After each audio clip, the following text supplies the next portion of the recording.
Io ho scoperto l'insuccesso del successo quando avevo 45, 46, 47 anni. Volevo capire come mai, avendo avuto tutto questo successo, non mi sentivo bene. E questo è stato come si fa? Cioè, perché io ho risposto a questa cosa? Ho risposto perché ho capito che cercavo di far finta di essere contento, cioè facendo finta di essere contento io rinnegavo me stesso, rinnegavo la mia capacità di conoscere quello che provo e dare valore di verità a quello che provavo. Quindi ho deciso invece di capire. Quindi ci vuole onestà, quella è semplicemente, c'è solo una parola, onestà. Se uno ha onestà di guardare dentro di sé e capire che uno sta soffrendo e fa finta di soffrire, ecco che può fare il passo avanti. Se invece uno non ha quell'onestà perché è distratto, vuole fare qualcos'altro, eccetera, eccetera, allora non potrà fare questo percorso. Tutto qua.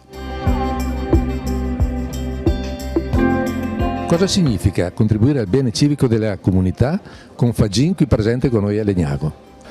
Sì, tanta roba. Significa per i giovani in questo caso, che è stato l'obiettivo, è stato di mettere in contatto Federico Fagin con il mondo dei giovani studenti qui di Legnago. Purtroppo non abbiamo una sala più grande, se no si poteva averne anche 1000 di ragazzi, però il concetto è quello di far passare la necessità di un cambiamento epocale da parte dei giovani, che sono solo loro che possono cambiare le cose in questo momento attraverso un loro approfondimento, un cambiamento e quindi con maggiore etica, con maggiore consapevolezza di sé, cercando di difendersi dall'attacco dello scientismo e di quello che è l'intelligenza artificiale strumentalizzata a loro sfavore. Questo fa parte ovviamente di un impegno più ampio a livello internazionale. Lions è un'associazione no profit con 1,5 milioni di soci in tutto il mondo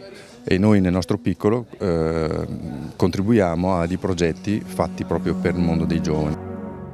Jean-Paul Sartre, ragionando sul cartesiano cogito ergo sum, si è posto una domanda: ma come faccio a sapere che esisto? E senza saperlo ha scoperto un livello di coscienza superiore che lei ha tradotto in uno studio sulla fisica quantistica. Che cosa ne ricaviamo per i giovani di oggi che sono disorientati, confusi, asfissiati da una mediocrità spaventosa?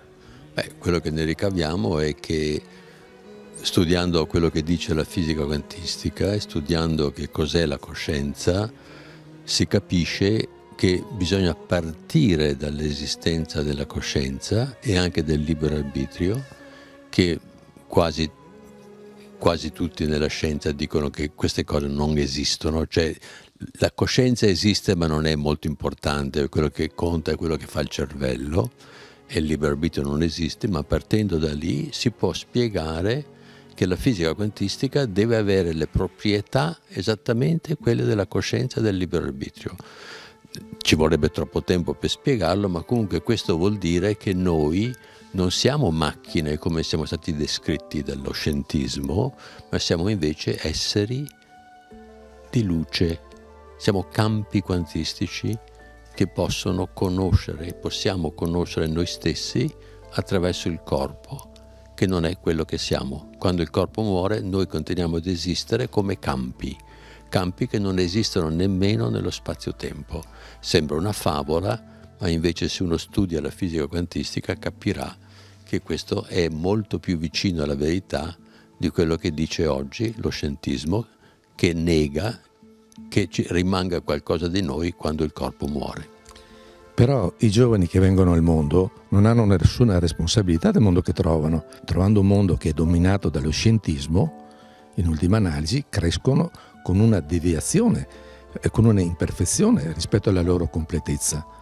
Come si fa a fargli fare l'esperienza per comprendere quello che lei sta dicendo? Devono come minimo sentire un'altra campana, e io sono quell'altra campana che spero che che possono ascoltare e capire, e poi la scoperta di chi siamo, ciascuno di noi deve farla dentro di noi, non leggendo un libro, ma capendo e volendo capire. Ecco che se uno ha veramente la voglia di capire, il mondo, l'universo risponde sempre a chi onestamente vuole capire. Però in contrapposizione allo scientismo c'è un altro pericolo, che è uno spiritualismo fuori misura. Si può rispondere solo che dobbiamo fare lo sforzo di capire con la nostra testa, cioè non possiamo prendere le parole degli altri, incluse anche le mie parole, cioè le mie parole indicano una strada che ha funzionato per me, ma è solo un aiuto a chi vuole conoscere se stesso, che deve mettere lo sforzo per conoscere se stesso, e ci sono molti modi di farlo, e uno deve trovare il suo, cioè non c'è una regola che basta seguire A, B, C, D e uno ha questo risultato. Uno deve seguire, deve capire, deve voler capire. Cioè quello che importa è voler capire e non fermarsi mai alla superficie delle cose. Se è vero che siamo entrati in un nuovo medioevo, che è peggiore del primo perché questo agisce sulle coscienze, mi ricordo che i due protagonisti di quell'epoca erano i castelli e le abbazie. I castelli mi è chiaro quali sono, le grandi big tech e via di seguito, ma quello che mi è meno chiaro qui sono le nuove abbazie. Lo scientismo è la nuova abbazia, perché lo scientismo è dogmatico e non ha nemmeno ragione, perché è già stato falsificato, gran parte dei dogmi falsificati dalla fisica quantistica, solo che chi è scientista non sa neanche la fisica quantistica, quindi basta che legga un po' di più e capirà che quello che sta dicendo sono palle. Ma lo scientismo è al servizio dei castelli, chi è al servizio dell'umanità sono state le abbazie.